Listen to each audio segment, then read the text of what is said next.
নমস্কার, আপনারা দেখছেন স্মার্ট নলেজ ইউটিউব চ্যানেল। তো বন্ধুরা, আপনারা শিখতে পাচ্ছেন কেসের এখানে সম্পূর্ণ ডিটেলস রয়েছে, কেসের স্ট্যাটাস রয়েছে। তো এখানে সম্পূর্ণ ডিটেলস রয়েছে, পিটিশনার, অ্যাডভোকেটস নেম, রেসপন্ডেন্ট। তো আজকে কিন্তু হাইকোর্টে মামলার শুনানি চলছে। তো অনেকগুলো মামলার আজকে কিন্তু শুনানি। তো এই মামলাটা কিন্তু আজকে বর্তমানে এখনও কিন্তু চলছে শুনানি। এখন 4:38, ঠিক আছে। এখনও কিন্তু মামলার শুনানি চলছে। তবে যখন ভিডিওটি পাবলিক করব হয়তো তখন শুনানি শেষ হয়ে যেতে পারে। তো আপনারা শিখতে পাচ্ছেন এখানে সম্পূর্ণ ডিটেলস রয়েছে, 9/12/25, ঠিক আছে। তো আজকে একটা মামলা শুনানি ছিল, এই যে চাকরিহারারা, তো চাকরিহারা তরফ থেকে একটা মামলা করা হয়েছিল। এই যে 100 পয়েন্ট রোস্টার, তারপর ভ্যাকান্সি ডিক্রিজ হচ্ছে, এখানে ইনক্রিজে যারা ডিক্রিজ হচ্ছে সেটা তো অনেকটাই পরিবর্তন হয়েছে। তো অনেক কিছু ব্যাপার নিয়ে মামলা দায়ের করা হয়েছিল কলকাতা হাইকোর্টে। আজকে কিন্তু মামলা শুনানি হয়েছে। তো আজকে এই ভিডিওতে বিস্তারিত সম্পূর্ণ তথ্য আলোচনা করা হবে, সঙ্গে থাকুন। তো এই যে এক্সপিরিয়েন্সের ভিত্তিতে নম্বর, তো আগামীকাল শুনানি হতে পারে। একটা গুরুত্বপূর্ণ আপডেট আগামীকাল অবশ্যই পাওয়া যাবে। তো আজকে যে মামলা শুনানি হয়েছে, মামলা কিন্তু করেছেন চাকরিহারা শিক্ষকরা।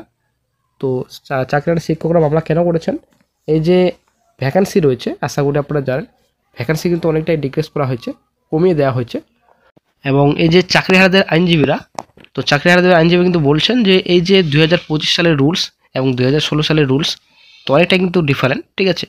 তো 2016 সালে যেটা রুলস রয়েছে সেই হিসাবে করা উচিত, তাহলে কিন্তু যারা চাকরিহারা রয়েছেন অনেকটাই কিন্তু বেনিফিটস পাবেন।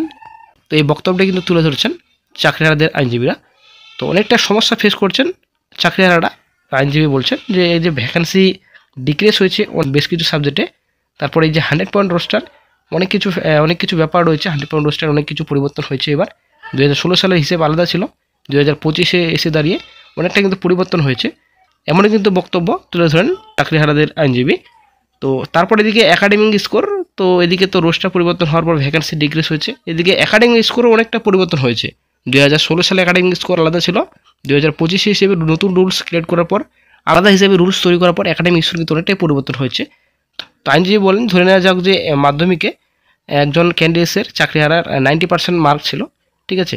তো সেটা কিন্তু কনসিডার করা হয়নি। এইচএসে মোটামুটি 90+ মার্কস ছিল, সেটা কিন্তু কনসিডার করা হয়নি।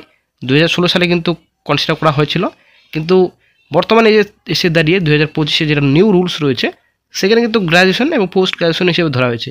হয়তো গ্র্যাজুয়েশন যখন ছিল তখন হয়তো কোনো অসুবিধা ছিল বা আদার্স কোনো রকম সমস্যার কারণে অনেকটাই নাম্বার কম পেয়েছে, হয়তো 45 কিংবা 50-60 মতো নাম্বার পেয়েছে। তো সেই মার্ক কিন্তু বর্তমানে এখন কনসিডার করা হচ্ছে, কিন্তু মাধ্যমিক এইচএস লেভেল যেটা মার্কস রয়েছে সেটা কিন্তু কোনো রকম কনসিডার করা হচ্ছে না। তো রুলস কিন্তু পরিবর্তন হয়েছে 2025 এসে দাঁড়িয়ে। রুলস যদি 2016 অনুযায়ী হয় তাহলে কিন্তু অনেকটাই বেনিফিটস পাবেন চাকরিহারারা। তারপরে কিন্তু চাকরিহারাদের আইনজীবী বললেন এই সুপ্রিমের রায়, সেটা কিন্তু পরিষ্কার বলা হয়েছে চাকরিহারাদের সম্পূর্ণরূপে বেনিফিটস দিয়ে রিক্রুটমেন্ট প্রসেস কমপ্লিট করতে বলা হয়েছে। তো তারপরে কিন্তু বিচারপতি বললেন যে বর্তমানে এখন ডিসেম্বর মাস, তো এই যে নোটিফিকেশন প্রকাশিত হয়েছে 30 মে 2025 এবং এই প্রকাশিত হয়েছে 29 মে 2025। তো আপনারা এখন ডিসেম্বরে এসে দাঁড়িয়ে আপনারা ডিসেম্বর মাসের 5 তারিখে রিট পিটিশন ফাইল করেছেন, এত দেরি কেন? এটা কিন্তু জাস্টিস অমৃতা সিনহা বললেন।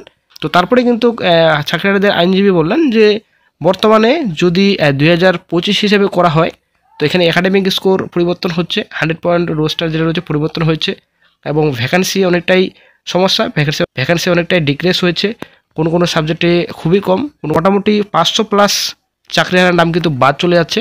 এখানে কিন্তু ডিবি লিস্টে কোনো রকম নাম নেই 500+ চাকরিহারাদের। তো অনেকটাই সমস্যা দেখা দিচ্ছে এখানে। তো সুপ্রিম কোর্টের রায় পরিষ্কার বলা হয়েছে এই যে চাকরিহারাদের সম্পূর্ণরূপে বেনিফিটস দিয়ে কিন্তু সম্পূর্ণ রিক্রুটমেন্ট প্রসেস কমপ্লিট করতে বলেছে। তারপরে কিন্তু স্টেটের তরফ থেকে বলা হলো, স্টেট আইনজীবী বললেন যে এইসব মামলা আগে থেকেই খারিজ করেছেন সুপ্রিম কোর্টে, এইসব মামলা শোনা উচিত নয়, এটা কিন্তু পরিষ্কার বলছেন স্টেটের তরফ থেকে।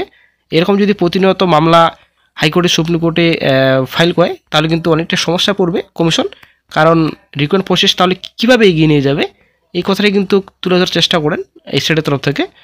পরিষ্কার বলেন এইভাবে কিন্তু কন্টিনিউ করা যায় না রিক্রুটমেন্ট প্রসেস। তো তারপরে কিন্তু আবারও চাকরিহারাদের আইনজীবী বলেন যে ভ্যাকেন্সি অনেকটাই পরিবর্তন হয়েছে, ভ্যাকেন্সি অনেকটাই কমে গেছে, কোনো সাবজেক্টে অনেকটাই ভ্যাকেন্সি কমে গেছে। তো স্টেট তরফ থেকে বলা হলো যে এই বিষয়ে কিন্তু মামলা চ্যালেঞ্জ হয়েছিল, কিন্তু সুপ্রিমে তো কোনো রকম এই বিষয়ে কোনো কিছু বলেনি, এই বিষয়ে কিন্তু কোনো রকম কিন্তু নির্দেশ এখন পর্যন্ত দেওয়া হয়নি, এটাই কিন্তু পরিষ্কার বলছেন স্টেটের তরফ থেকে। তারপরে কিন্তু জাস্টিস অমৃতা সিনহা উনি কিন্তু বললেন যে এটা ঠিকই যে আপনারা এতদিন পর মামলা দায়ের করেছেন, এখন করছেন, এবং বিষয়ে এখন শোনা প্রয়োজন নেই মনে হয়, এটাই কিন্তু জাস্টিস অমৃতা ম্যাম বললেন। তো তারপরে কিন্তু এই ব্যাপারে আগামীকাল শুনানি হবে।